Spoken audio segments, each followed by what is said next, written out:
মুখ্যমন্ত্ৰী মহোদয়ে অতি তৰল মন্তব্য কৰে। মই তেখেতক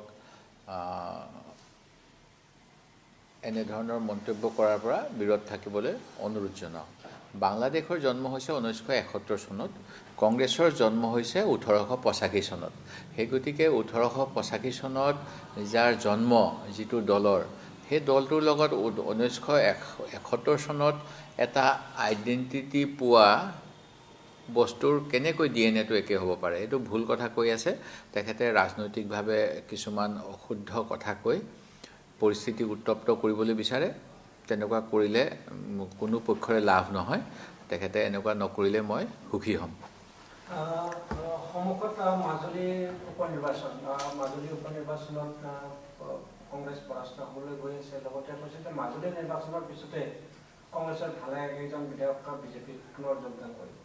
এইবিলাক তেওঁ কৈ থকাৰ কথা, মই ইমান গুৰুত্ব নিদিওঁ। অৱশ্যে তেওঁ যেনেধৰণেৰে দুৰ্নীতি আৰু নীতি বিৰুদ্ধ কাম কৰি গৈছে, তেখেতে নিজেই যে বিজেপি দলত যোগদান কৰাৰ 3 দিন আগত গুৱাহাটীৰ ৰাজীৱ ভৱনত যেতিয়া তেখেতক অসমৰ বিভিন্ন প্ৰান্তৰ পৰা অহা যুৱকসকলে সুধিছিল, আপুনি বেলেগ দলত যাব নেকি? মোৰ মনত আছে স্পষ্টকৈ।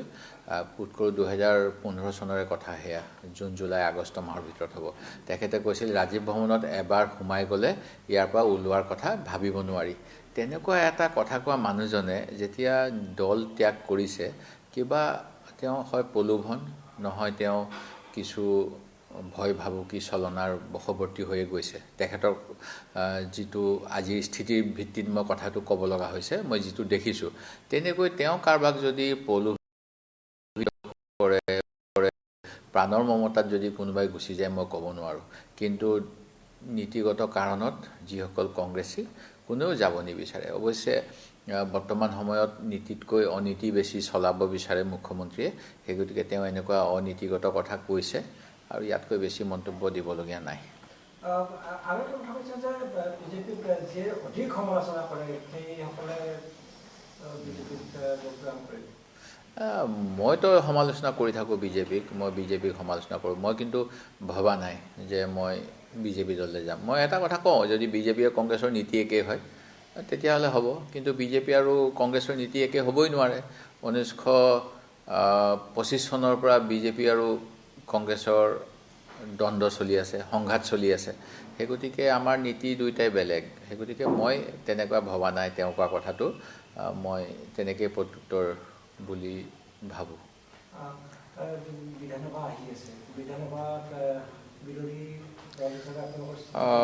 চাওক, আমাৰ যিবিলাক সমস্যা আছে সেইবিলাকৰ বিষয়ে মাত মাতিম নিশ্চয়। মূল্যবৃদ্ধিটো এতিয়াও সমস্যা। পেট্ৰল, ডিজেল, গেছৰ মূল্যবৃদ্ধি যেনেকৈ হৈ আছে, দৰিদ্ৰ জনগণ দৰিদ্ৰ হৈ গৈ আছে। আমাৰ 5 নম্বৰৰ টপ 5ত থকাৰ কথা, টপ 5ৰ পৰিৱৰ্তে শেষৰ ফালৰ পৰা টপ 5তে আছোঁ।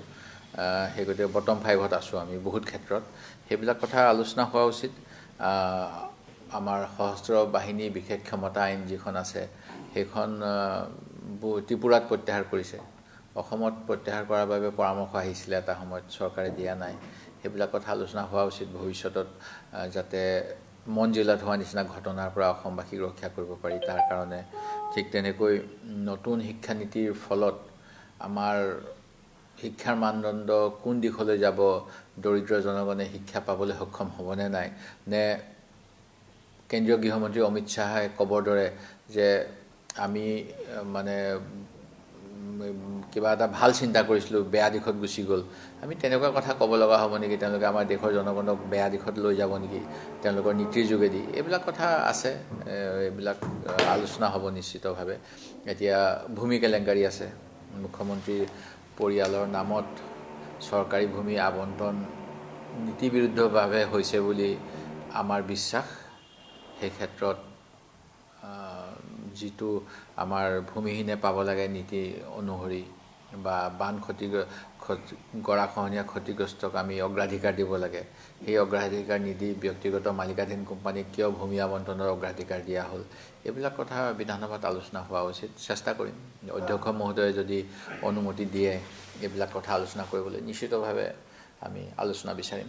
শেহতীয়া যি অধিৱেশন অনুষ্ঠিত হৈ গ'ল, সেই অধিৱেশনত আপোনালোকৰ দলৰ এগৰাকী প্ৰাইভেট বিল এখন আনিছিল জনসংখ্যা নিয়ন্ত্ৰণৰ ওপৰত তাৰ যোগেদি বহুখিনি কথা সত্য অসত্য পোহৰলৈ আহিব তেওঁ যিটো ধাৰণা কৰিছে যে কঠোৰ নীতি লৈ হ'লেও কৰিব লাগে আজিৰ কোনোবা এখন অসমীয়া বাতৰি কাকতত ওলাইছে বাংলাদেশত কোনো কঠোৰ নীতি নলোৱাকৈ উৎসাহমূলক কিছু আঁচনি লৈ পেলাই বাংলাদেশে জনগণৰ তাৰ পপুলেশ্যন কণ্ট্ৰল কৰিব পাৰিছে আমি বাংলাদেশী বুলি গালি গালাজ পাৰি থকাতকৈ এতিয়া মহম্মদ ইউনুছে নোবেল বঁটা পাইছিলে মহম্মদ ইউনুছৰ আদৰ্শলৈয়ে সেলফ হেল্প গ্ৰুপ যিবিলাক মুখ্যমন্ত্ৰীয়ে কনকলতা চিঞৰি থাকে যে মানে আই কনকলতাৰ নামত মহিলা উন্নীতকৰণ কৰিম সেইবিলাকতো বাংলাদেশৰ আদৰ্শ গতিকে বাংলাদেশৰ ভাল আদৰ্শ ল'ব লাগে আমাৰ মুখ্যমন্ত্ৰীয়ে অলপ তেখেতে আমাক পঠাওক বাংলাদেশলৈ চৰকাৰীভাৱে যদি অসম চৰকাৰে ইমান পইচা পাতি ব্যয় কৰি থাকে আমাৰ ষ্টাডি টুৰ দিছে উজনি নামনি বাংলাদেশৰ ষ্টাডি টুৰ এটা দিবলৈ মুখ্যমন্ত্ৰীক অনুৰোধ কৰিছোঁ তাৰপিছত বেয়া কথাখিনিত আমি বাংলাদেশক সমালোচনা কৰিবলৈ পোনপটীয়া অভিজ্ঞতা পাম আৰু ভাল কথাখিনি বাংলাদেশক প্ৰশংসা কৰিবলগীয়া যদি হয় কাৰণ মহম্মদ ইউনুছে গ্ৰামীণ সংস্থাটোৰ প্ৰতিষ্ঠাপক তেওঁলোকে নোবেল বঁটা পাবলৈ সক্ষম হৈছে বাংলাদেশে যদি নোবেল বঁটা পাব পাৰে সামাজিক উন্নয়নৰ ক্ষেত্ৰত ভাৰতৰ আমাৰ অসমৰ মুখ্যমন্ত্ৰী ইমান অসম গৌৰৱ দিব কিবা কিবি দিব এইবিলাকৰ ক্ষেত্ৰত কিয় এনেকৈ আমি নোবেল বঁটাৰ কাৰণে আকাংক্ষা ল'ব নোৱাৰোঁ বঁটা বাহনৰ কথা যেতিয়া ওলাইছে মই ভাবোঁ যেতিয়া কোভিড হৈ আছিলে কোভিডৰ সময়ত গুৱাহাটী মেডিকেলৰ অধীক্ষক যিজন বৰ্তমানৰ অভিজিত শৰ্মাকো দেখিছিলোঁ যে তেওঁ সন্মুখৰ ফালৰ পৰা যুদ্ধ কৰিছিলে তেওঁ নিজেও 3বাৰমান বোধ কৰোঁ কোভিডত আক্ৰান্ত হৈছিল তেখেতকো ৰিকগনিশ্যন দিয়া হ'লে ভাল পালোঁ হয় মই যিসকলক দিছে মই তেওঁলোকক কেতিয়াও মানে তেওঁলোকে যোগ্য নহয় বুলি কোৱা নাই মই ভাবোঁ যে ডক্টৰ অভিজিত শৰ্মায়ো পাব লাগিছিলে তেতিয়া নিশ্চয় তেওঁকে দেখি আছিলোঁ যি সময়ত কোভিড হৈছিল মুখ্যমন্ত্ৰীয়ে যেতিয়া ৰাতি বিয়লি কোভিড হস্পিটেল কোভিড ৰোগীসকলক চাবলৈ যায় তেখেতৰ লগত অভিজিত শৰ্মাই আছিলে সেইকাৰণে তেওঁকো দিব লাগে মই ভাবোঁ শেষ প্ৰশ্ন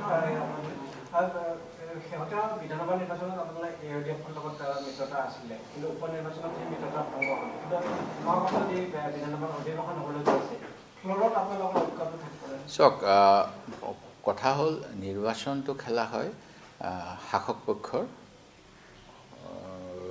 স্থিতি গ্ৰহণ কৰিবলৈ আৰু আমিতো বিৰোধীত বহিম বুলি নিৰ্বাচনত অৱতীৰ্ণ হোৱা নাছিলোঁ মোৰ তেনেকৈ বিশ্বাস নহয় অন্যৰ যদি হয় যে কংগ্ৰেছে বিৰোধীত বহিবলৈকে নিৰ্বাচন খেলিছিলে মোৰ এইটো বিশ্বাস নহয় মই ভাবিছিলোঁ যে আমাক ৰাইজে ভোটদান কৰিব আমি শাসক পক্ষত থাকিম আৰু ৰাইজক আমাৰ কাৰ্যসূচী ৰূপায়ণ কৰিম ৰাইজৰ মাজত এতিয়া যিহেতু আমি বিৰোধীত বহিলোঁ চৰকাৰখনৰ ভুল ত্ৰুটিবোৰ সমালোচনা কৰাটো আমাৰ দায়িত্ব সেই গতিকে এককভাৱেই হওক বা অন্যই যদি সমালোচনা কৰিব পাৰে তাত আৰু মইতো কাৰো মুখত সোপা দিব নোৱাৰোঁ তুমি কিয় বিৰোধী কৰিবা কংগ্ৰেছে কৰিব অকল UDFে যদি UDFৰ নেতাসকলে মোক কোৱা শুনিছোঁ বেষ্ট চিফ মিনিষ্টাৰ বুলি কৈছে মুখ্যমন্ত্ৰী চালাম মাৰি আছে বা তাতকৈ ভাল বাজেট বুলি কৈছে তাৰপিছত যদি তেওঁলোকে সমালোচনা কৰে নে প্ৰশংসা কৰে সেইটো তেওঁলোকৰ কথা কিন্তু তেওঁলোকে যদি মুখ্যমন্ত্ৰীৰ ভুল নীতি বুলি চিঞৰিব বিচাৰে বিধানসভাত মই জাগা এৰি দিয়াত মোৰ আপত্তি নাই আৰু এটা মই বেলেগ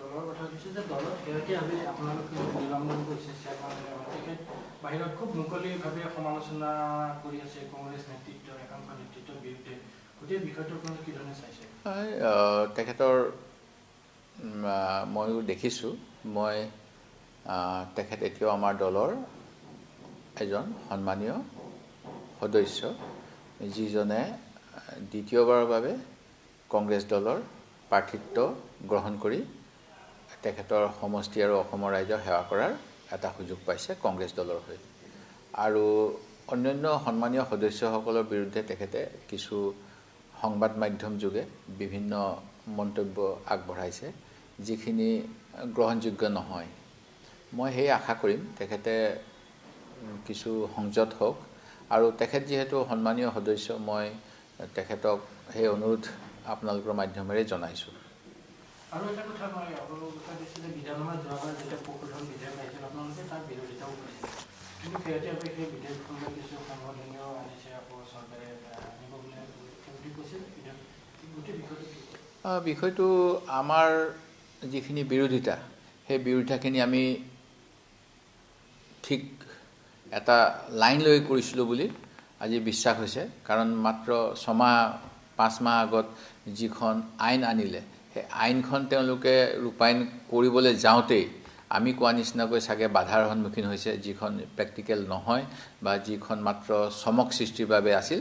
সেই গতিকে এতিয়া কি সংশোধনী কৰিব মই নাজানো, কিন্তু ইমান সোনকালে যে এখন আইন সংশোধন কৰিব লগা হৈছে ইয়াৰ অৰ্থই হ'ল যে সেই সময়ত তেওঁলোকে আইনখন কি সুৰুঙা আছে বা ইয়াৰ কি সম্ভাৱ্য অসুবিধা আছে সেইখিনি বোধ কৰোঁ চোৱা নাছিল। একমাত্ৰ ৰাজনৈতিকভাৱে এটা চমক দিবলৈ তেওঁলোকে এইটো কৰিছিল।